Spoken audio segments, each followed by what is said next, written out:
Hi viewers, thank you for joining us on this series, How to Disciple Teenagers. Today we shall be looking at the characteristics of teenagers. And with me in the studio to do justice to this subject matter is Pastor Mrs. Ebeme Da Silva. She is the prayer and margins coordinator for Everything for Christ Africa West, comprising West and Central Africa. You are welcome. Thank you very much. And also in the studio with me is Mrs. Abisoye Dixon. She is the executive assistant to the regional director of Every Home for Christ Africa West. You're welcome. Thank you. And finally, I also have in the studio Mrs. Esther Oyibola Adekoya. She is the president of Atros Care Foundation, a minister of God and an established bookseller. Several of her books have been adopted into the curriculum of Lagos State and Oyo State Ministry of Education. You are welcome. Thank you so much. It's nice having all of you in the studio. So we start by asking, who is a teenager? A teenager is an individual from ages 13 to 19. That teenager is undergoing a transition from childhood to adulthood.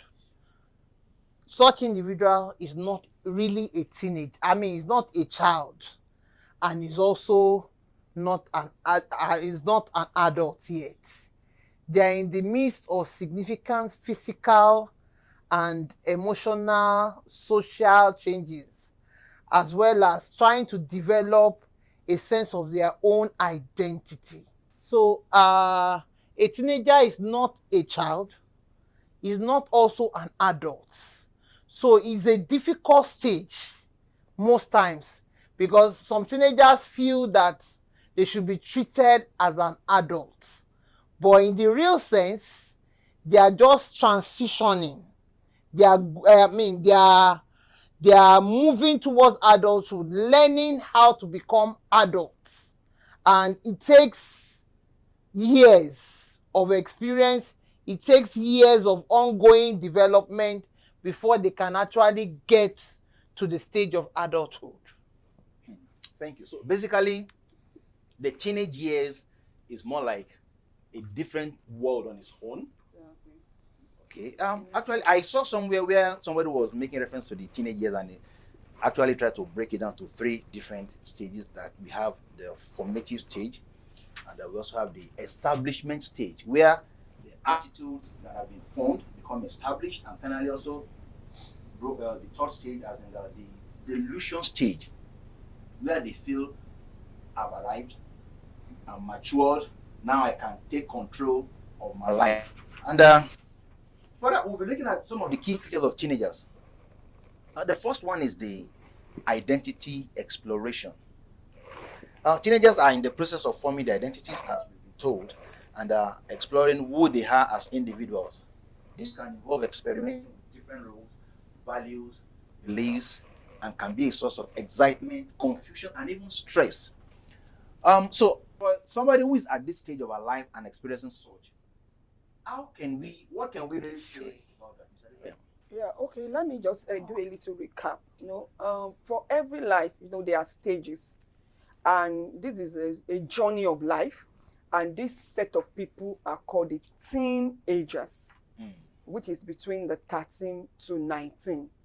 13, 14, 15, 16, teen, that's why they are called the teenagers. And each of these, stages, this particular stage, it comes with its own characteristic and different kind of features. And so the question is... Yeah, we are looking at the identity exploration. Okay. Where they begin to explore. Discovery. Exactly. Okay. Okay. Yeah. Yes. In fact, that is very, very a very important, question about the teenagers discovering who they are. Because I remember when I was growing up, I don't really know myself. Like, I don't know, I only know that my name, but discovering the real person that I am is something very, very, very, like a kind of being in a darkness. And so this is an issue that the teenagers usually go through, how to discover who they are. And in answering that particular question of identity crisis or self-identity, or then discovering who they are, I always, refer them to like, well, you need to know who God says you are. That is the basic of the whole thing. Like, we are created by God, and God says he has formed us in his own image. So he has a kind of, blueprint and a manuscript, for us. And so for you to know who you are, you have to know who God, has created you to be. So that is check in the manual of God, and God will reveal who you are to you. And also about another thing is also discovering some of the things that you like doing. So these are also one of the things that will help you to discover your real self. And I always tell the teenagers that your situation does not define you, because so many of them, they will define themselves maybe with their background, but you are different from your background. You are wonderfully and fearfully created.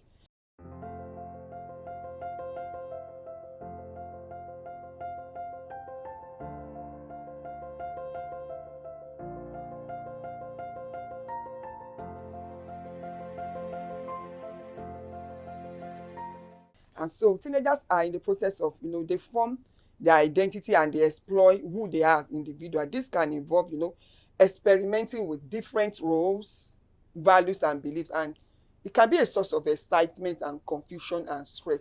But that's why I try to put a little, that is how you can help to discover yourself as a teenager. Can I also come in this identity exploration? Yeah. At this stage, they are trying to identify who they are, like he said. Yeah. And it is at this stage we encourage parents to move closer to these teenagers. Most parents will feel, they are stubborn. They want to do their own thing the way they feel they want to do it. But once you understand a teenager, that stage is a stage of just exhibiting yourself, throwing out yourself, wanting to know more about everything around you. That's the stage they ask a lot of questions. Why they ask these questions is because they want to know more about what maybe their parents have taught them during childhood, whether it is what they also can actually follow. And at this stage, some parents will say, keep quiet there. Keep quiet there. Yeah. That is not the time to shut the them child, the teenager up. This is the time to answer their questions. That's when they can form their own identity, because they are trying to know who they are. That's when they pick role models. They are looking for, you see a lot of our teenagers in church, they pick role models from the art, from the entertainment world and all of that, because we have not actually drawn closer to them. The elders or the parents have not actually drawn closer to them so that they can pick them as role models. They are not able to answer their questions passionately. Instead, we shut them up and we feel they are asking too much, or they are being worldly in what they are saying. But it's because they want to form their own beliefs. This is a time for them to actually form their own beliefs. Yeah. And be able to stand by those beliefs. This is actually the time for them to form their own values and be able to stand by that values. And unless they understand those values and they can explain it by themselves, it will just be my parents said, and teenagers at that age, they will not say my parents said.